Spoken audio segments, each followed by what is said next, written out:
안녕하세요. 크리스탈입니다.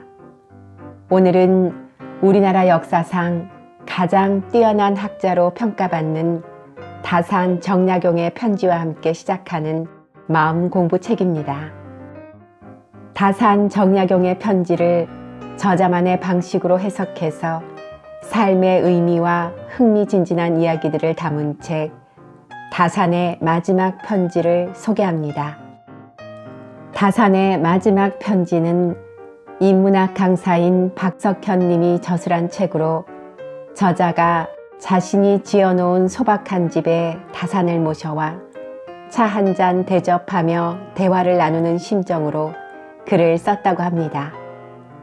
저자는 다산의 마지막 편지는 바로 기본과 중용 그리고 마음 공부에 대한 이야기이며 이 책을 통해 마음 공부를 꾸준히 한다면 세상 어떤 풍파가 와도 흔들리지 않고 살아갈 수 있을 것이라고 말합니다. 오랜 시간이 흘러도 깨달음을 얻을 수 있는 다산 정약용의 글로 기본과 중용 그리고 마음 공부로 마음의 근육을 키워서 현대인들이 겪고 있는 고독과 우울, 절망이라는 부정적인 감정을 극복하고 행복하고 희망찬 날들을 살아가셨으면 하는 마음으로 이 책의 일부를 낭독하겠습니다. 무식과 유식의 차이. 배움이란 무엇이냐? 배움이란 깨닫는 것이다. 그럼 깨달음이란 무엇이냐? 깨달음이란 잘못된 점을 깨닫는 것이다. 잘못된 점을 깨달으려면 어떻게 해야 하느냐? 바른 말에서 깨달을 뿐이다. 이미 저지른 잘못을 깨닫고 나서 부끄러워하고 뉘우치며 고쳐야만 이것을 배움이라고 할 수 있다. 즐거운 것에서 비방이 무르익고 고통스러운 것에서 칭송이 자라난다. 지금 앉아서 공부하는 것이 당장은 괴로울지 모르겠다. 하지만 이것은 모두 훗날의 영광을 위한 것이니 참고 견뎌라. 지금 당장 즐거운 것보다는 고통스러운 것이 결국은 나를 기쁘게 한다. 다산의 편지 중. 여러 분야의 다양한 정보를 알고 있는 사람들에게 유식하다고 한다. 그런데 다양하기는 하지만 얕은 정보를 많이 알고 있는 것은 유식하다 말하기 힘들다. 얕은 정보만 가지고 있는 것과 깊은 지식과 지혜를 겸비하는 것은 엄연히 다르다. 세상에는 무척이나 많은 정보가 넘쳐난다. SNS를 통해 쉽게 정보를 얻을 수 있지만 그 중에는 신뢰할 수 없는 정보와 무의미한 정보들 또한 넘쳐나게 마련이다. 앞으로는 좋은 정보를 잘 보완하고 융합하여 나만의 것으로 만드는 기술이 계속 요구될 것이다. 그러려면 기본적으로 갖추어야 할 소양이 필요하다. 역사, 과학, 음악, 철학, 인문학 등 다양한 지식이 뒷받침된 상태에서 받아들이는 새로운 정보들을 나의 것으로 만들 필요가 있다. 그러니 평소 기초 지식에 대해서 꾸준히 공부하는 습관이 필요하다. 매일 의미 없는 흥미 위주의 것들로 소일하는 습관을 멀리하는 것이 좋다. 시간은 생각보다 빠르게 흐른다. 나는 가끔 내가 아직도 대학 시절이 아닌가 하는 꿈 같은 생각을 하곤 한다. 하지만 어느새 세월이 이렇게 흘러버렸다. 참으로 시간이 화살과도 같다. 그러니 꾸준히 책을 읽고 매일 글을 쓰며 내 생각을 정리하고 재가공하는 시간을 가지도록 해야 한다. 몸으로 하는 일이든 머리로 하는 일이든 꾸준히 해서 무언가를 남겨야 한다. 자식들이 무언가를 물어보았을 때 전부는 아니더라도 어느 정도 대답을 해줄 수 있는 소양을 지녀야 한다. 모든 것을 알기는 힘들지만 기본 상식과 기초 학문에 대해서는 평소 틈틈이 공부를 해두는 것이 좋다. 다양한 학문에 대해 자세하지는 않더라도 큰 흐름 정도는 말해줄 수 있을 정도의 기본 상식은 갖추고 살아가자. 매번 검색을 해서 찾아보지 말고 평소에 머릿속에 넣어두어야 한다. 검색은 학습이 아니다. 사색이 되어야 학습이 되는 것이다. 똑같은 길이의 인생을 살아왔지만 누구는 소양이 풍부하고 누구는 머릿속에 든 것이 없다. 이는 필시 본인의 노력 여하에 따라 나뉘는데 게으름이 크게 한몫한다. 경험하고 배우는 것을 게을리하면 종국에는 그런 결과로 나타난다. 그 차이가 사람마다 다르나 본인 노력 여하에 따라 얼마든지 극복할 수 있다. 그러니 스스로를 위해서라도 지금부터 공부를 게을리하지 말아야 한다. 인간은 완벽한 존재가 아니기에 모든 것을 알 수는 없다. 하지만 내가 미처 모른다는 것을 알았는데도 게을러서 배우려고 하지 않으면 무식한 것이다. 무식한 줄 알고도 그대로 살아간다면 그것은 더 무식한 것이다. 그런데 내가 무식한 줄도 모르고 살아간다면 그것은 바보 중에 1등 바보다. 내가 모른다는 것을 자각한 뒤 모르는 것을 배워 내 것으로 만들었을 때 비로소 유식하다고 한다. 지금 당장 조금 모르는 것은 문제가 아니다. 모른다는 것을 알았으면 지금부터 노력하는 자세가 중요하다. 자세를 취하는 바로 그 순간부터 유식의 반열에 들어선다. 인간이 신이 아닌 다음에 세상 만물을 모두 알 수는 없다. 모두 알려고 노력하지 않아도 좋다. 노력해도 모든 것을 아는 것은 불가능하니 말이다. 그저 상식선에서만 알도록 하자. 상식을 알아가기 위한 노력 여하에 따라 유식과 무식의 차이가 갈리는 것이니 배움을 습관화하자. 배우자를 선택함에 있어서도 신중에 신중을 기해야 한다. 무언가를 배울 수 있는 배우자를 선택하는 것이 좋다. 나는 아내와 매일 나누는 다양한 주제의 대화 속에서 세상을 배울 수 있었고 삶의 기쁨을 느낄 수 있었다. 배우자가 미처 알지 못하는 지식이라면 스스로 먼저 터득해서 알려줘 보자. 그렇게 서로 간에 나누는 지식의 향유를 통해 매일 삶의 기쁨을 만들어가는 노력이 필요하다. 어제보다 오늘 지식 플러스 1이 되도록 노력해보자. 부고를 알릴 때는 신중을 기해야 한다. 무덤에 묻힌 이여, 그대가 능히 이 술을 마실 수 있겠는가? 그대가 예전 세상에 있을 적에 재물을 모으느라 눈썹을 치켜뜨고 눈을 부라리며 수고로이 애쓰면서 오직 이것을 굳게 움켜쥐려고만 했겠지. 그래 대단했겠지. 또한 따스하고 나긋나긋한 곳만 찾고 부드럽고 따뜻한 집에서 지내느라 천지간에 달리 무슨 일이 있는지조차 몰랐겠지. 또한 가세를 빙자하여 오만스레 행동하고 남을 우습게 알며 불쌍한 사람 앞에 으르렁거려 스스로를 높이지는 않았던가. 세상을 떠날 적에는 빈손으로 가는 것인데 그대가 손에 동전 한 잎이라도 가져갔던가. 지금 그대 부부가 한데 묻혔다고 해서 능히 평소처럼 즐겁기는 한가. 내 이제 그대를 이처럼 공경에 빠뜨려도 그대가 능히 큰 소리로 나를 꾸짖을 수 있겠는가. 남편의 죽음은 집안의 불행이다. 시부모가 늙었는데 봉양할 사람이 없고 여러 자녀들이 어린데도 젖먹여 기를 사람이 없더라도 죽은 자의 아내 된 사람은 마땅히 슬픔을 참고 억지로라도 살아서 봉양할 사람이 없는 시부모를 힘써 봉양하다가 그가 죽거든 장사하고 제사 지내며 아래로 양육할 사람이 없는 자녀들을 양육하여 자라나거든 혼례를 시켜 시집 보내고 장가들이는 것이 옳은 일이다.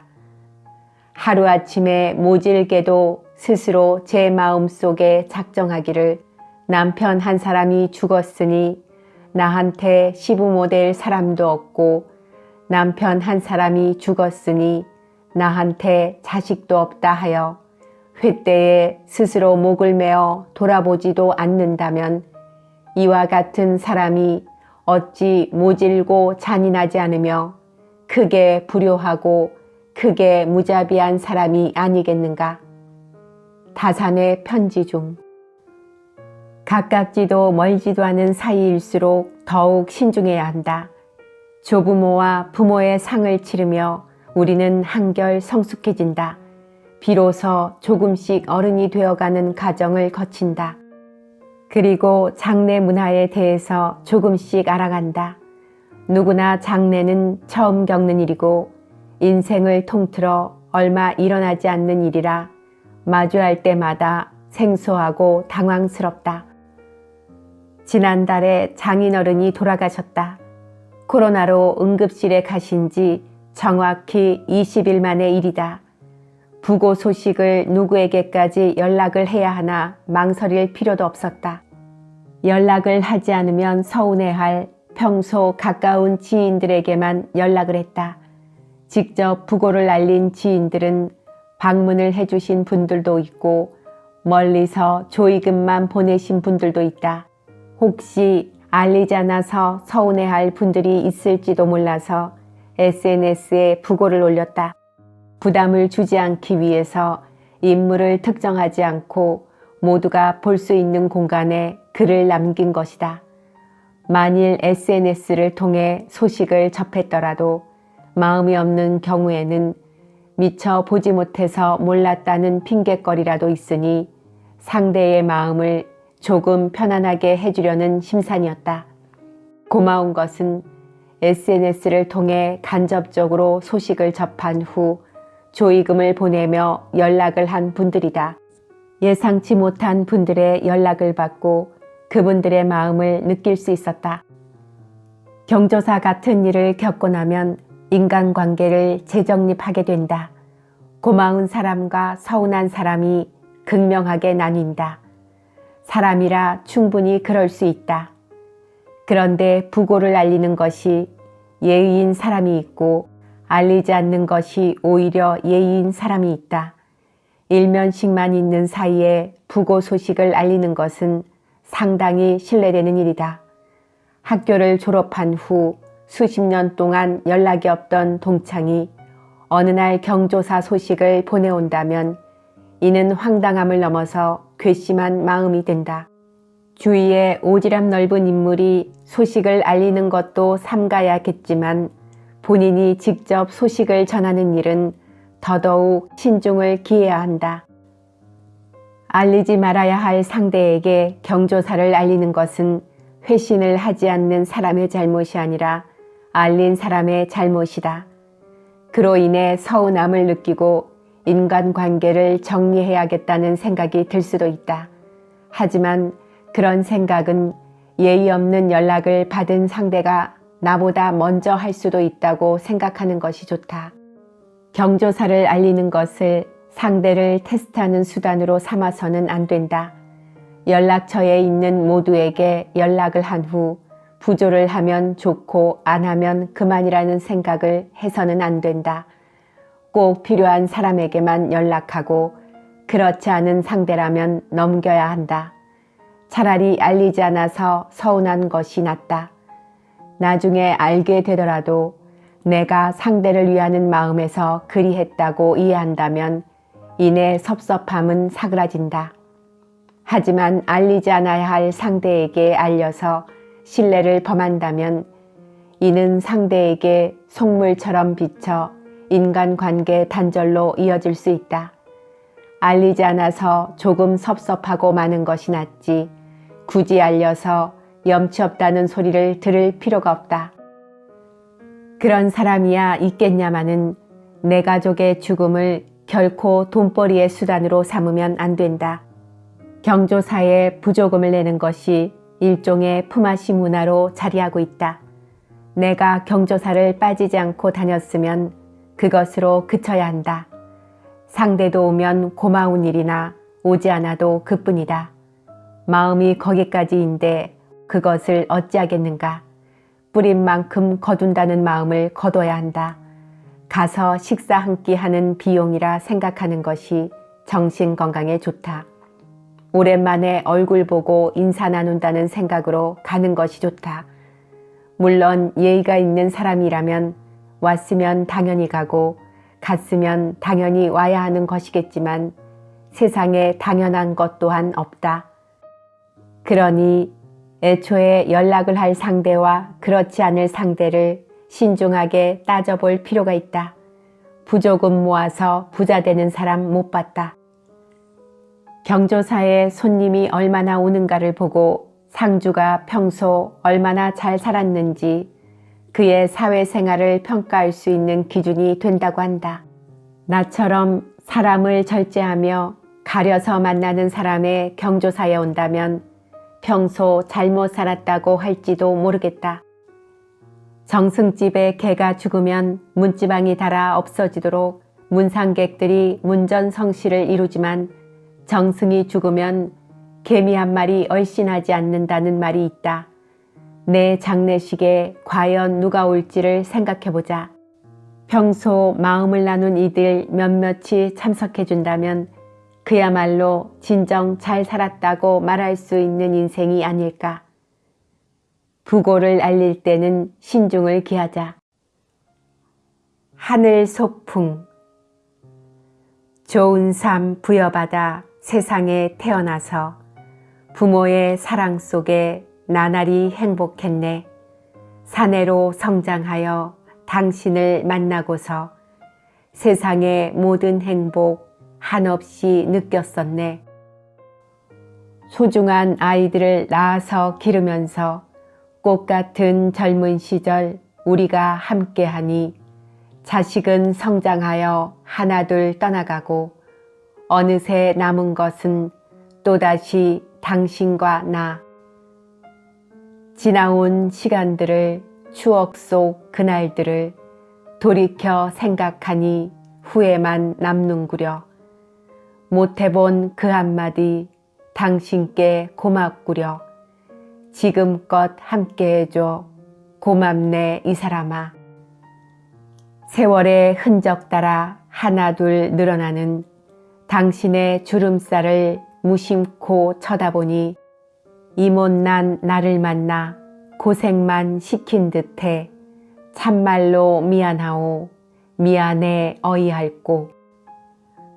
좋은 건 기억하고 나쁜 건 잊으시게 내 잘못 용서하고 남은 생 행복하소.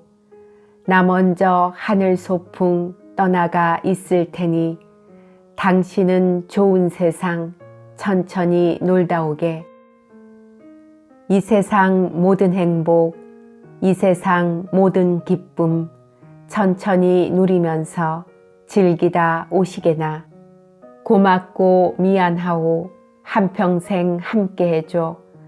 먼 훗날 다시 보세 못난 날 용서하오. 2022년 10월 첫날 하늘 소풍을 시작하면서 장인어른을 기억하며 쓴 추모시. 타인의 단점보다 장점을 보아라. 똥은 더러운 것이지만 곡식을 기르는 거름이 된다. 뉘우침은 잘못에서 비롯되나 덕성을 기르는 자양분이 된다. 더럽다고 똥을 거부하면 쭉정이만 달린다. 돌아보기 싫다고 허물을 덮으면 덕성을 함양할 수가 없다. 허물이 잘못이 아니라 뉘우침이 없는 것이 잘못이다. 사람은 뉘우침을 통해서 향상하는 존재다. 허물을 돌려 장점으로 만들어라. 위기를 바꿔 기회로 만들어라. 다산의 편지 중 상대의 단점만 찾아 거르다 보면 종국에는 주위에 아무도 없을 것이다. 우리는 세상을 살아가며 참으로 많은 부류의 사람을 만나게 된다. 사람이 완벽하지 않은데 어찌 내 마음에 쏙 드는 사람을 만날 수가 있겠는가? 답답한 사람도, 성격이 급한 사람도, 험담을 일삼는 사람도, 매사에 부정적인 사람도 만날 것이다. 하나 그 모습이 그의 전부라고 보기는 힘들 것이다. 단점이 49%이고 장점이 51%라면 장점으로 단점이 커버되어야 할 것이다. 물론 보이는 많은 부분이 부정적인 것이라면 과감하게 인연을 정리하는 용기도 필요하다. 이 판단은 개인의 성향에 따라 다를 것이니 각자가 신중히 가려서 선택할 필요가 있다. 여기 K라는 한 사람이 있다. 그는 A를 급한 사람이라 하고 B를 고집이 센 사람이라고 한다. 또 C를 깔끔한 사람이라고 한다. 그럼 A라는 사람은 급하기만 한 사람인가?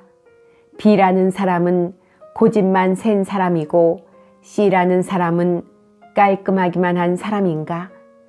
그렇다면 K는 남들 지적질만 잘하는 사람인가?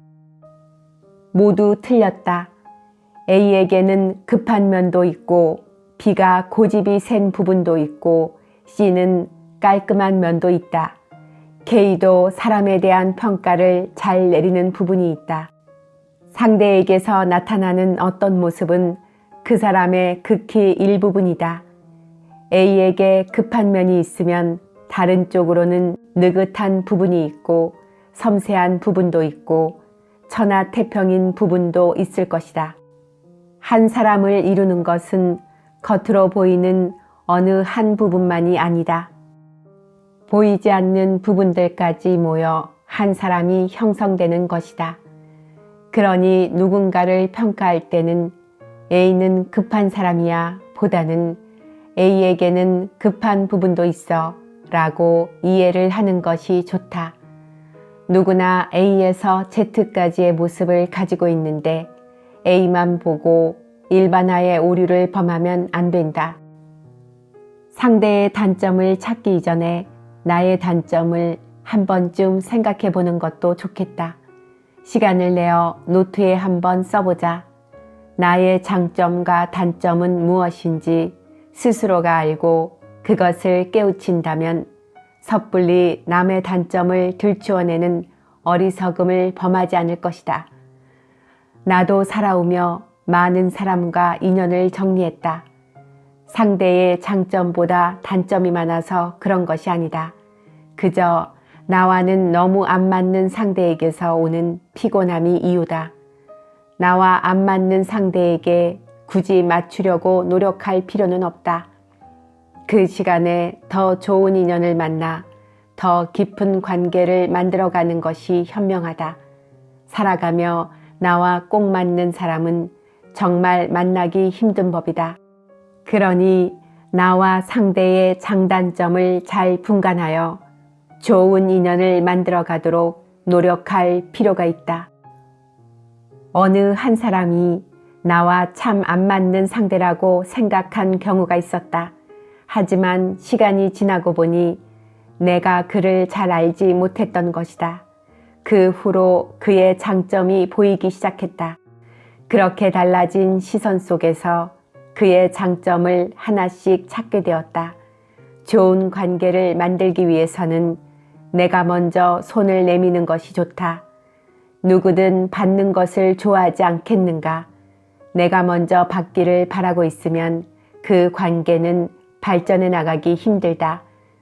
내가 먼저 상대에게 손을 내민다면 상대도 그에 상응하는 보답을 할 것이다. 받기만 하고 베풀지 못하는 사람은 그만 만나는 것이 좋다.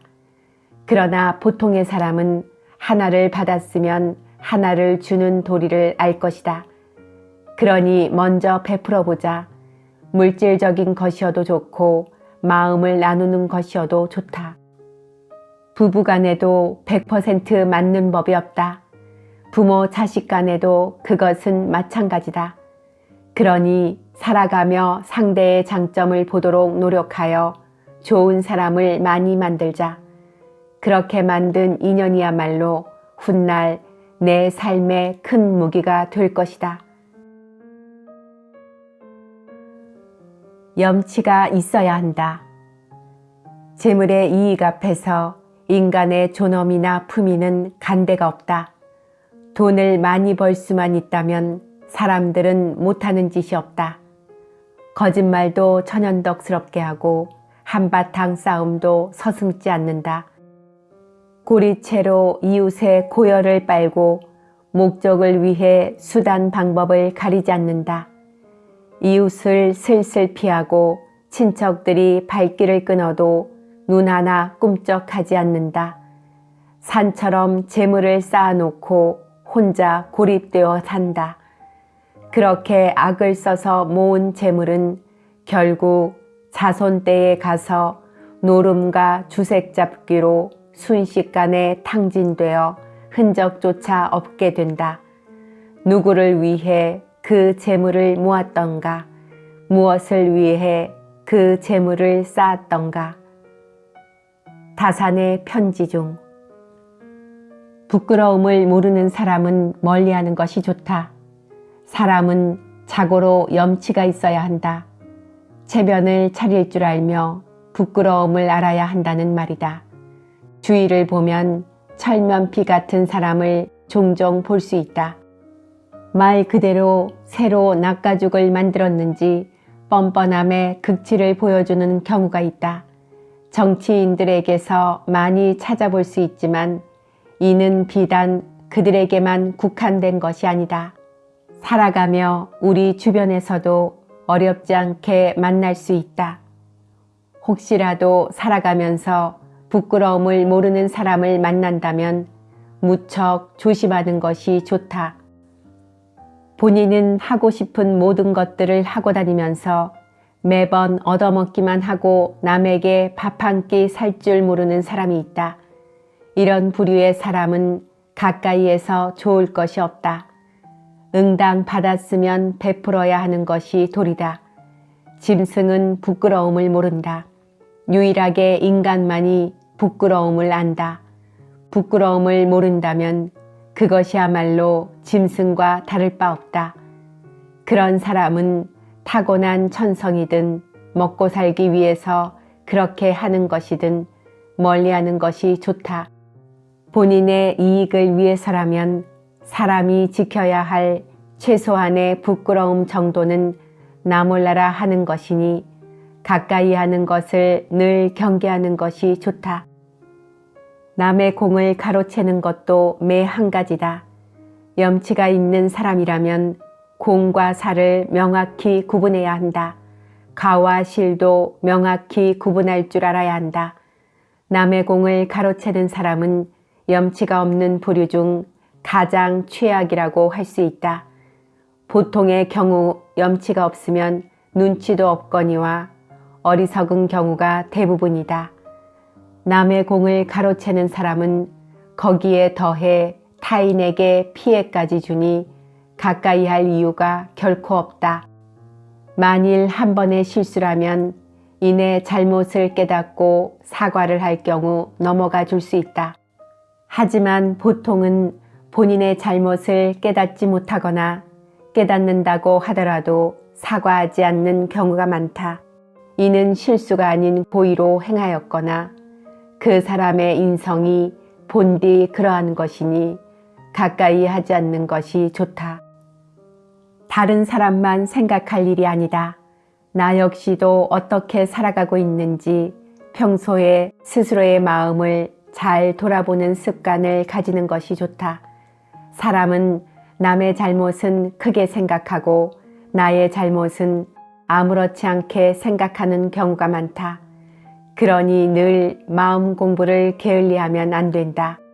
세상을 살아가며 타인에게는 실수로라도 부끄러운 행동을 할 경우가 있다. 하지만 스스로에게는 결코 부끄러운 짓을 하지 않도록 노력해야 한다. 늘 체면을 차릴 줄 알고 부끄러움을 아는 마음 자세를 갈고 닦아야 한다. 그리고 결코 남의 공을 가로채는 한심한 짓을 하지 말고 스스로의 실력을 갈고 닦도록 하자. 노력 없는 기쁨이 없듯 노력 없는 실력도 생기지 않는다. 실력을 갈고 닦기 위해 평소 공부를 부지런히 하는 것이 좋다. 모든 공부가 중요하겠지만 공부 중 가장 값지고 우리가 생애 마지막까지 해야 하는 공부는 바로 마음 공부다. 그러니 평소 책을 늘 가까이 하고 사색을 즐기며 마음을 갈고 닦는 것을 게을리 하지 말기를 바란다.